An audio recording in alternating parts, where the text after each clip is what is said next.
നമുക്ക് കുറച്ച് ഫുഡ് മിത്തുകളെ കുറിച്ച് സംസാരിച്ചാലോ? നമ്മൾ പണ്ട് മുതലേ കേൾക്കുന്ന കാര്യങ്ങളുണ്ട്. ചില അസുഖം വരുന്ന സമയത്ത് ഇന്ന ഫുഡ് കൊടുക്കാൻ പാടില്ല, ഹോർമോൺ കുത്തിവെച്ചതാണ് ഇപ്പോൾ വരുന്ന ചിക്കനും മുട്ടയും എല്ലാം, അതൊന്നും കുട്ടികൾക്ക് കൊടുക്കാൻ പാടില്ല. അപ്പോൾ ഇതിലൊക്കെ എന്തെങ്കിലും സത്യമുണ്ടോ? അപ്പോൾ നമുക്കിന്ന് അതിനെക്കുറിച്ച് സംസാരിക്കാം. പല അമ്മമാരും ഒ പിയിൽ വരുന്ന സമയത്ത് പറഞ്ഞു കേട്ടിട്ടുണ്ട്, കഫക്കെട്ട് വരുന്ന സമയത്ത് മുത്താറി കൊടുക്കാൻ പാടില്ല, അല്ലെങ്കിൽ മുത്താറി കൊടുത്താൽ കഫക്കെട്ട് വരുമെന്നൊക്കെ. അപ്പോൾ ഇത് ഒരു വളരെ തെറ്റായിട്ടുള്ളൊരു കോൺസെപ്റ്റാണ്. ഒരു കഫക്കെട്ട്, ഒരു ജലദോഷപ്പനി ആവാം, അല്ലെങ്കിൽ ന്യൂമോണിയ ആവാം. ഇതെല്ലാം വരുന്നത് ഒരു വൈറസോ അല്ലെങ്കിൽ ബാക്ടീരിയ ഉണ്ടാക്കിയിട്ടാണ് ഇങ്ങനത്തെ ഇൻഫെക്ഷൻസ് വരുന്നത്. ഒരിക്കലും ഒരു ഫുഡല്ല ഒരു കഫക്കെട്ടോ ഇൻഫെക്ഷനോ ഉണ്ടാക്കുന്നത്. അപ്പോൾ റാഗി കൊടുത്ത് എന്ന് വെച്ചിട്ട് കുട്ടിക്ക് കഫക്കെട്ട് വരണമെന്നില്ല. പിന്നെ കഫക്കെട്ടുള്ള സമയത്തും കുട്ടിക്ക് റാഗിയോ മുത്താറിയോ കൊടുക്കുന്നതിലും തെറ്റൊന്നുമില്ല. ഇൻഫാക്ട് റാഗി ഒരു അയൺ റിച്ച് ആയിട്ടുള്ളൊരു സോഴ്സാണ്. അത് കുട്ടികൾക്ക് കൊടുക്കുന്നത് വളരെ നല്ലതാണ്. പിന്നെ പല അമ്മമാരും പറയുന്നത് കേട്ടിട്ടുണ്ട്, കുട്ടികൾക്ക് ഫ്രൂട്ട് ജ്യൂസുകൾ കൊടുക്കാമല്ലോ, വളരെ ഹെൽത്തി ആയിട്ടുള്ളൊരു കാര്യമല്ലേ ഫ്രൂട്ട് ജ്യൂസുകൾ കൊടുക്കുന്നത്. അപ്പോൾ ജ്യൂസ് കൊടുക്കുന്നതിൽ തെറ്റൊന്നുമില്ല, പക്ഷേ അതൊരു ഹെൽത്തി ആയിട്ടുള്ളൊരു കാര്യമല്ല.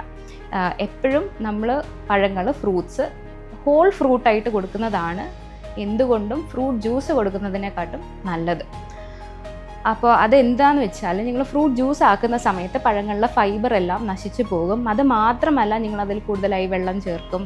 പിന്നെ അതിൽ എക്സ്ട്രാ പഞ്ചസാര, അത് റിഫൈൻഡ് ഷുഗർ ആവാം അല്ലെങ്കിൽ ജാഗറിയോ എങ്ങനെയായാലും എക്സ്ട്രാ കാലറിയാണ് അതിൽ ചേർക്കപ്പെടുന്നത്.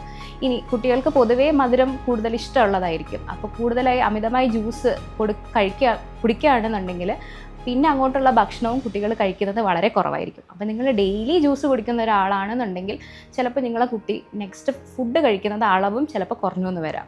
ഇനി നിങ്ങൾ ഗൈഡ് ലൈൻസ് ഒക്കെ നോക്കുകയാണെങ്കിൽ, അമേരിക്കൻ അക്കാഡമി ഓഫ് പീഡിയാട്രിക്സിൻ്റെ ഗൈഡ് ലൈൻസ് പ്രകാരം 1 വയസ്സിന് താഴെയുള്ള കുട്ടികൾക്ക് ജ്യൂസ് കൊടുക്കേണ്ട ഒരു ആവശ്യമില്ല. അപ്പോൾ കൊടുക്കാതിരിക്കുന്നതായിരിക്കും നല്ലത്. ഇനി അതിലും മുതിർന്ന കുട്ടികളാണെന്നുണ്ടെങ്കിൽ ചെറിയ അളവിലൊക്കെ ജ്യൂസ് കൊടുക്കുന്നതിൽ തെറ്റൊന്നുമില്ല, പക്ഷേ അതൊരിക്കലും ഒരു ഹെൽത്തി ആയിട്ടുള്ളൊരു ഓപ്ഷനല്ല. പിന്നെ പറഞ്ഞു കേൾക്കുന്ന ഒരു കാര്യമാണ് ജാഗറി ഭയങ്കര നല്ലത്. ജാഗറി അല്ലെങ്കിൽ ശർക്കര, വെല്ലം എന്നൊക്കെ പറയുന്ന ജാഗറിയാണ് ഷുഗറിനെക്കാട്ടും, നമ്മുടെ സാധാരണ പഞ്ചസാരയെക്കാട്ടും നല്ലൊരു കാര്യമല്ലേ, ഭയങ്കര ഹെൽത്തി അല്ലേ എന്നാണ് ചില ആൾക്കാർ വിശ്വസിക്കുന്നത്. അതും വളരെ തെറ്റായിട്ടുള്ളൊരു കോൺസെപ്റ്റാണ്. ജാഗറി, ശർക്കര, വെല്ലം, പനങ്കൽക്കണ്ട്, കൽക്കണ്ട്, ഡേറ്റ്സ്, ഹണി, ഇതെല്ലാം ബേസിക്കലി ഒരു തരത്തിലുള്ളൊരു ഷുഗർ തന്നെയാണ്. നമ്മളെ ബോഡി എങ്ങനെയാണോ സാധാരണ റിഫൈൻഡ് പഞ്ചസാരയെ പ്രോസസ്സ് ചെയ്യുന്നത്, അതേ രീതിയിൽ തന്നെയാണ് ഈ പറയുന്ന ശർക്കരയായാലും പനങ്കൽക്കണ്ടായാലും കൽക്കണ്ടോ ആയാലും എല്ലാം പ്രോസസ്സ് ചെയ്യുന്നത്. അപ്പോൾ ഇതെല്ലാം ഒരു തരത്തിലുള്ള ഷുഗറാണ്. അപ്പം ശർക്കര അല്ലെങ്കിൽ ജാഗറി ഭയങ്കര നല്ലതാണെന്ന് വെച്ചിട്ട് കൂടുതൽ ക്വാണ്ടിറ്റിയിൽ ഉപയോഗിക്കുന്നതും ശരിയല്ല. ഇത് മനസ്സിലാക്കിയിട്ട് വേണം നമ്മളിതെല്ലാം യൂസ് ചെയ്യുന്നത്. പിന്നെ എപ്പോഴും കേൾക്കുന്നൊരു കാര്യമാണ് കോഴി, ചിക്കൻ, കോഴിമുട്ട, പാല്, ഇതിലെല്ലാം ഹോർമോൺ അടങ്ങിയതാണ്. വളരുന്ന മക്കൾക്ക്, പ്രത്യേകിച്ച് പെൺകുട്ടികൾക്ക്, ഇതൊന്നും കൊടുക്കാൻ പാടില്ല എന്നുള്ളത്. അപ്പോൾ ഹോർമോൺ ഇഞ്ചെക്ഷൻസ് ആനിമൽസിന് വെക്കുന്നത്, പോൾട്രി ആയാലും പശുക്കളിലായാലും വെക്കുന്നത് ഇന്ത്യയിൽ ബാൻഡ് ആയിട്ടുള്ള കാര്യമാണ്.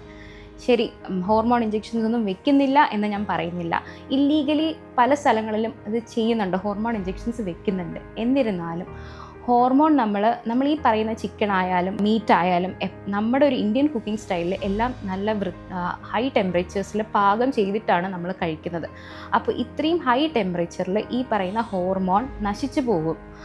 ഹോർമോൺ എന്ന് പറയുന്നത് ഒരു പ്രോട്ടീനാണ്. അപ്പോൾ അതിന് ഇത്രയും ഹൈ ടെമ്പറേച്ചറുകൾ വിത്ത്സ്റ്റാൻഡ് ചെയ്യാൻ പറ്റാറില്ല. അപ്പോൾ അതുകൊണ്ട് നമ്മളിങ്ങനെ കഴിക്കുന്നു എന്ന് വെച്ചിട്ട് ഈ ചിക്കനിൽ നിന്നായാലും ബീഫിൽ നിന്നായാലും ഈ ഹോർമോണൊന്നും നേരിട്ട് നമ്മുടെ ശരീരത്തിൽ എത്തുന്നില്ല.